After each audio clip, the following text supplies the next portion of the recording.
ধন্যবাদ এবং স্বাগত জানাই একটি ভিডিওতে। আজকে আমি কথা বলবো একটি প্রশ্নের অ্যান্সার নিয়ে, ট্রাস্ট ইস্যু নিয়ে। আমি আছি কাউন্সিলিং সাইকোলজিস্ট আশুজ্জামান রাজু। বর্তমানে প্র্যাকটিস করছি final mental health care centre, যেটি মিরপুর 2 অবস্থিত। মানুষকে বিশ্বাস করতে ভয় হয় অতীতের কিছু কারণে। কিভাবে মানুষকে বিশ্বাস করব, নাকি সারা জীবন কীভাবে থাকবো সবাইকে অবিশ্বাস করে? এই প্রশ্নের উত্তরটি আমি দেব।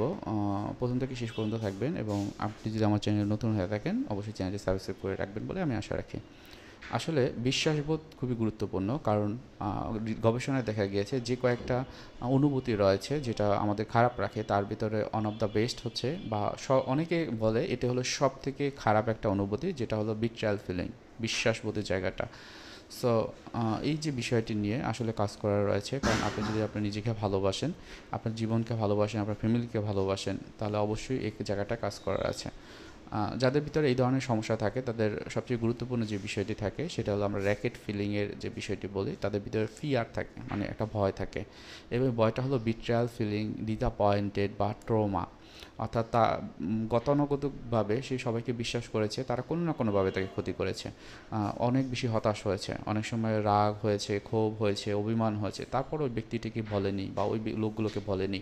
কিন্তু এখন এমন একটা পর্যায়ে চলে আসছে, এখন তো আর কাউকে বিশ্বাস করা যায় না, কাউ তো আমার বিশ্বাসকে মূল্যায়ন করে না। অনেক বেশি হতাশা বোধ কাজ করে। অনেক ক্ষেত্রে ট্রমা, আমরা বলি যে এই যে ট্রমা অর্থাৎ মানসিক অশান্তি বা মানসিক আঘাতটি অনেক বেশি থাকে, এবং সেটি অনেক দিন ধরে থাকলে সেটি একটু পিটিএসডি অর্থাৎ পোস্ট ট্রমেটিক স্ট্রেস ডিসঅর্ডার কিন্তু হয়ে থাকে। এবং এটি একটা সময় হয়তো বা এমন একটা অবস্থা তৈরি হতে পারে যেটি হলো যে তাদের লাইফ লং একটা প্রবলেম বা সুইসাইডাল টেন্ডেন্সি বা সুইসাইডাল আইডিয়েশনও কিন্তু তাদের ভিতরে কাজ করতে পারে। সুতরাং আপনাকে অবশ্যই প্রথমে যে জিনিসটি করতে হবে, আপনার প্রবলেমটা কী, আপনি কোন বিষয়টি নিয়ে ভয় পাচ্ছেন। মানুষকে ট্রাস্ট করা বলতে কতজনকে ট্রাস্ট করেছেন? হয়তো বা 2 জন, 4 জন, 5 জন রয়েছে, বা তার চেয়েও কি বেশি রয়েছে? কতজন রয়েছে? কখনো কি চেক করেছেন? যেটি অবশ্যই খুবই গুরুত্বপূর্ণ। আপনারা জানেন যে আসলে অন্যকে বিশ্বাস করা খুবই গুরুত্বপূর্ণ, কারণ সেখানে যদি ডিস্ট্রাস্ট থাকে বা আমি কাউকে বিশ্বাস করতে পারছি না, সেক্ষেত্রে কিন্তু এটা আমার মনের একটা সমস্যা। সুতরাং ওই জায়গাটা কাজ করার আছে। আপনি যদি অন্যকে বিশ্বাস না করতে পারেন, তাহলে তো আপনার হেলদি রিলেশনশিপ, অন্যের সাথে মেশা, কীভাবে চলা, সেই জিনিসটা করতেই পারবেন না। আপনার লাইফের মিনিংটা কী সেটাও তো আপনি অনেক সময় বুঝতে পারবেন না। একজন একজনের সাথে চলতে গেলে একটা কানেকশন থাকার দরকার হয়, সেই কানেকশনটা বা কীভাবে করবেন। দেখবেন গ্রাজুয়ালি বিভিন্ন যে জায়গাতে আপনার একটা চ্যালেঞ্জ তৈরি হবে, মানুষের সাথে মিশতে মিশতে এটা হয়তো বা রিজলভ করা সম্ভব। যদি না পারেন সেক্ষেত্রে তো এটা আরও বেশি কঠিন হয়ে যাবে। হয়তো বা একটু ইন্টিমেসি তৈরি করতে পারেন, একটা সাপোর্ট গ্রুপ থাকতে পারে, তাদের সাথে অল্প অল্প করে মিশতে পারেন। আপনার সিকিউরিটি গ্রাজুয়ালি গ্রো করলো, এবং এই পরবর্তী দেখবেন যে আপনার পার্সোনাল গ্রোথটা অনেক বেশি বৃদ্ধি পেলো, এবং ওভারঅল একটা ওয়েলবিং আপনার ভিতরে কাজ করলো। এখন আমি বলবো যে কিভাবে আপনার এই যে ট্রাস্ট ইস্যু নিয়ে আপনি কাজ করতে পারেন, বা কীভাবে রিবিল্ড করতে পারেন আপনার ট্রাস্ট ইস্যুটি। প্রথমে যেটা হয় যে সেলফ রিফ্লেকশন। মোটামুটি আমি বেশ কয়েকটা পয়েন্ট আগে বলে ফেলেছি, তারপর আর কয়েকটা অ্যাড করি। আপনার যে প্রবলেমটি রয়েছে, এটা কি কারণটা বুঝতে পারেন যে আপনি কী জন্য মানুষকে ট্রাস্ট করেন না? খুবই ইম্পর্ট্যান্ট এই পয়েন্টটি, এবং আরও কয়েকটা পয়েন্টের কথা বলবো। আশা করি আপনারা একটু, যদি দরকার হয়, খাতা কলম নিয়ে লিখবেন। দেখবেন আপনার এই যে বিশ্বাসবোধের যে জায়গাটি, সেটি কিন্তু দেখবেন যে খুব ভালোভাবে কাজ করতে পারবেন। আপনার সেলফ রিফ্লেকশনের জায়গাটায়, যে আসলে আপনার এই যে ট্রাস্ট ইস্যুটি তৈরি হয়েছে, এটার রুট কজটা কি, কোথা থেকে আসলো, কখনো চিন্তা করেছেন? একটু চিন্তা করে দেখেন, দরকার হয় একটু লিখে ফেলেন। আপনার হয়তোবা যে পাস্ট এক্সপিরিয়েন্সকে কিন্তু বিশ্বাসবোধের জায়গাটা কি নড়বড়ে করে দিয়েছে। এটা কি আইডেন্টিফাই করতে পারেন? একটু চেক করেন কোথায় কি হয়েছিল, কার মাধ্যমে হয়েছিল, তারা কয়েকজন ছিল যারা এখন বর্তমানে আপনাকে খুব বেশি কাঁদাচ্ছে, খুব খারাপ রাখছে। এটা কিন্তু আইডেন্টিফাই করা খুবই ইম্পর্টেন্ট। আমরা যারা, আমাদের কাছে যারা আসে, এটাই আমরা একটা সিস্টেমেটিক ওয়েতে, সায়েন্টিফিক ওয়েতেই করাই। কিন্তু আপনি যদি বাসাতে থাকেন, এটা যদি একটু চেক করেন, দেখতে পারবেন আপনি অনেক কিছু ধরতে পারবেন। যদি এখানে কোনো রকমের প্রবলেম হয় ফেস করতে, তার মানে হলো আপনার প্রবলেমটা হয়তো বা মাইল্ড টু মডারেট লেভেলে নেই, বরং এটা সিভিয়ার কন্ডিশন আছে। সেক্ষেত্রে একজন প্রফেশনাল হেল্প নেওয়া জরুরি হবে।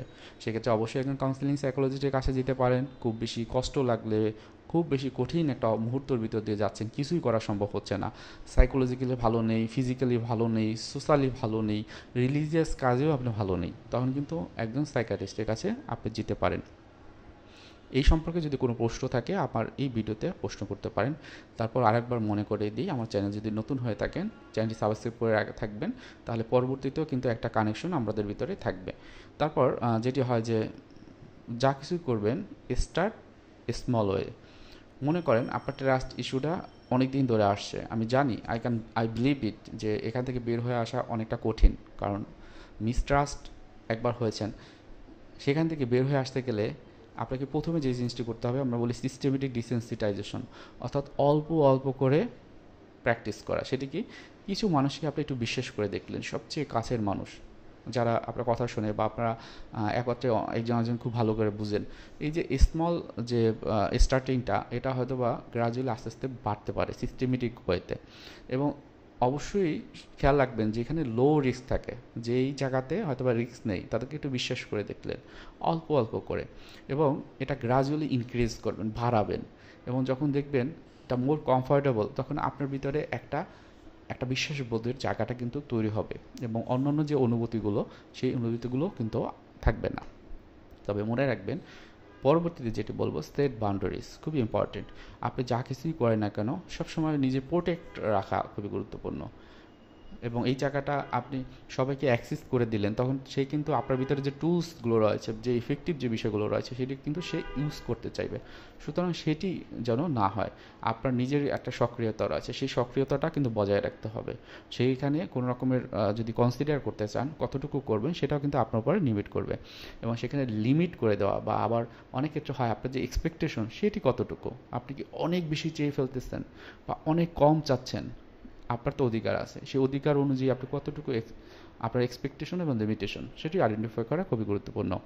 এরপর যেটা আমরা বলি যে প্র্যাকটিস সেলফ কম্প্যাশন, একটু আগে বললাম বাউন্ডারি, নিজেকে ভালোবাসা, নিজেকে টেক কেয়ার করা, এটাও আপনার দায়িত্ব।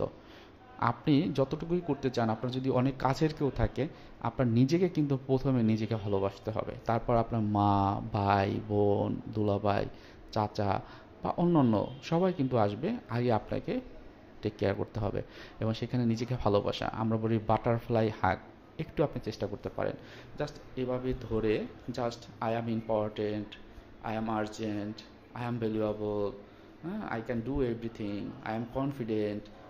এভাবে চোখ বন্ধ করে আস্তে আস্তে এটাকে বলে বাটারফ্লাই হাগ, এভাবে ধরে, ঠিক এভাবে ধরে, এভাবে দিয়ে নিজেকে এই বাটারফ্লাই হাগটা করতে পারেন। এটা খুবই ইফেক্টিভ, এটা নিয়মিত চর্চা করবেন। এবং যখন আপনার কোনো মানে ভালো একটা সময় আসবে, যেখানে যেটা হলো আপনি জয় হয়েছেন বা আপনি খুব ভালো কিছু করেছেন, সেটাকে সেলিব্রেট করা। সেটা কীরকম হতে পারে, হয়তো বা নিজেকে একটা চকলেট কিনে দেওয়া, বা আজকে আমি এটা ভালো পেরেছি, আমি এখানে একটু ঘুরতে যাব, বা এই বিষয়টি আমি এক্সপার্ট, বা মানে খুব ভালো একটা রেজাল্ট আমি করতে পেরেছি, সুতরাং আমি নিজেকে স্টক দেবো, হ্যাঁ আমি পেরেছি, আই কুড ডু ইট। এই যে কয়েকটা 5টা বিষয় আমি বলেছি, খুবই ইম্পর্টেন্টলি আপনারা ফলো করবেন, এবং আপনারা এটা যদি মেনটেন করতে পারেন, মনে রাখবেন যে আপনি যদি নিজেকে আইসোলেটেড করে ফেলেন, স্ট্রেসফুল করে ফেলেন, সেটা কিন্তু আপনারই সমস্যা। এই পৃথিবীতে আমরা বড় রকমের চ্যালেঞ্জ নিয়ে এসেছি, সেই চ্যালেঞ্জে নিজেকে টিকিয়ে রাখার দায়িত্ব আমাকেই করতে হবে। অন্যের কাছ থেকে আমি সাহায্য আশা করতে পারি, কিন্তু সবাই যে আমাকে সাহায্য করবে সেটা কিন্তু আমরা কনফার্ম করে বলতে পারি না, কারণ সবাই সবার জায়গাতে ভালো থাকতে চায়। সো এই মিনিংফুল একটা রিলেশনশিপের জন্য আইসোলেটেড না হয়ে আপনার এটা নিজেকে ভালো রাখার একটা দায়িত্ব, কর্তব্য, সেই জায়গাটাতে একটু সোশ্যালি ইন্টারাক্ট করা। যখন করবেন অবশ্যই সচেতন থাকা, কোন জিনিসটা ইম্পর্টেন্ট, কোন জিনিসটা আপনাকে প্রোটেক্ট করবে অন্যদের সাথে কানেকশন করার ক্ষেত্রে, সেটিও কিন্তু আপনি রাখবেন। এবং সব জায়গাতে আপনার ধৈর্য, আপনার পেশেন্ট এফোর্ট, এটা কিন্তু খুবই দরকার হবে। এবং মনে রাখবেন যে সব কিছুতেই আমরা সরাসরি স্টেপ স্টেপ না গিয়ে একবারে কিন্তু যেতে পারি না, ক্ষুদ্র ক্ষুদ্র স্টেপ নেওয়া, আস্তে আস্তে বড় বড় স্টেপে যাওয়া। এবং আপনার ভিতরে যদি বিভিন্ন রকমের অ্যাংজাইটি বা স্ট্রেস থাকে, সেই স্ট্রেস বা অ্যাংজাইটিগুলো কীভাবে রিমুভ করা যাবে, ম্যানেজ করা যায়, সেইগুলো দেখা। এবং সেই জন্য যদি দরকার হয়, আপনাকে হেল্প করতে পারে, কাছে কে আছেন, তার কাছে যাওয়া, বা তার কাছ থেকে একটু একটু সাহায্য আপনি কিন্তু নিতে পারেন। আপনি যদি সাহায্য চান, তাতে কিন্তু এটা দোষের কিছু না, আপনাকে হয়তো বা কেউ না কেউ একজন সাহায্য করবে। জীবনকে উপভোগ করার জন্য আপনি কি দায়িত্ব নিতে হবে। এখন হয়তো বা আপনি একটা খুব খারাপ অবস্থানে আছেন, আপনার ভিতরে বিভিন্ন ট্রাস্ট ইস্যু কাজ করে, এই জন্য তো আপনি দায়ী না, এটা পরিবেশের দায়ী হতে পারে, অথবা আপনি যেখানে থাকেন সেখানে কগনিটিভ কিছু বিষয় থাকতে পারে এবং এটি আপনার পরিবেশ করে দিয়েছে বা আশেপাশে করে দিয়েছে, কিন্তু এখন যে আপনি ব্যক্তি আছেন সে কিন্তু আপনি আছেন। সুতরাং সেই জায়গাটা থেকে উঠে আসার জন্য যদি খুব বেশি স্ট্রেস আপনার ফিল হয়, আপনি মাইন্ডফুলনেস মেডিটেশন করতে পারেন। আমরা বলি ফরগিভনেস লেটার। আপনি একটা খাতা কলম নিয়ে সেখানে আপনার মনের কষ্টগুলো, কি কারণে আপনার ট্রাস্ট ইস্যু তৈরি হয়েছে, সেটা একটা চিঠি এর মতো করে লিখতে পারেন। আপনি যদি এমন কেউ থাকে খুব কাছের কেউ, যার বেসিসে বা যার কারণে আপনি আজকে খারাপ আছেন, তাকে একটি চিঠি লিখতে পারেন।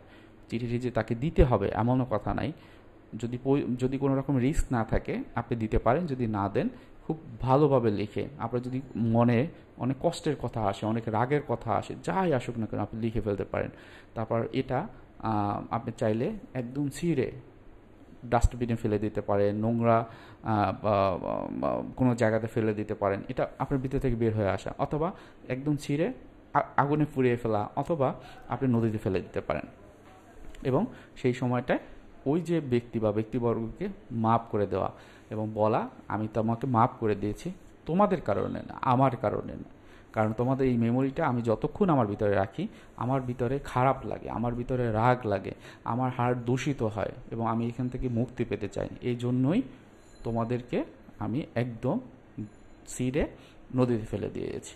এবং এরপরে পরবর্তীতে সবসময় খেয়াল রাখবেন এই যে বিষয়গুলো থেকে আপনার কী লার্নিং হলো, কী পেলেন মানুষের সাথে মিশতে গিয়ে, তখন ওইখানে লার্নিংটা পরবর্তীতে যখন যাদের সাথে মিশবেন অ্যাপ্লাই করা, না বলতে শেখা। কারণ বেশিরভাগ ক্ষেত্রেই এই প্রবলেমগুলো ট্রাস্ট ইস্যু হয়, তারা না বলতে পারে না, সব কিছুতে হাঁ হাঁ হাঁ করে এবং একটা সময় এটা তাদের একটা প্রবলেম হয়ে যায়, বড় রকম প্রবলেম। সুতরাং এটা খেয়াল রাখবেন, আপনারা অবশ্যই নিজেদের টেক কেয়ার নেবেন। আপনারা নিজেদের টেক কেয়ার দায়িত্ব কিন্তু আপনাদেরই হবে, অন্য কেউ করবে না। আজকে ভিডিওটি এখানেই রাখছি। কারো কোনো প্রশ্ন থাকলে, কোনো সাজেশন থাকলে অবশ্যই কমেন্টের মাধ্যমে জানাবেন। পরবর্তীতে আমার ভিডিওগুলো দেখার জন্য বা আমার সাথে কানেকশন রাখার জন্য চ্যানেলটি সাবস্ক্রাইব করে রাখবেন। আশা করি সবার জন্য শুভকামনা। আসসালামু আলাইকুম।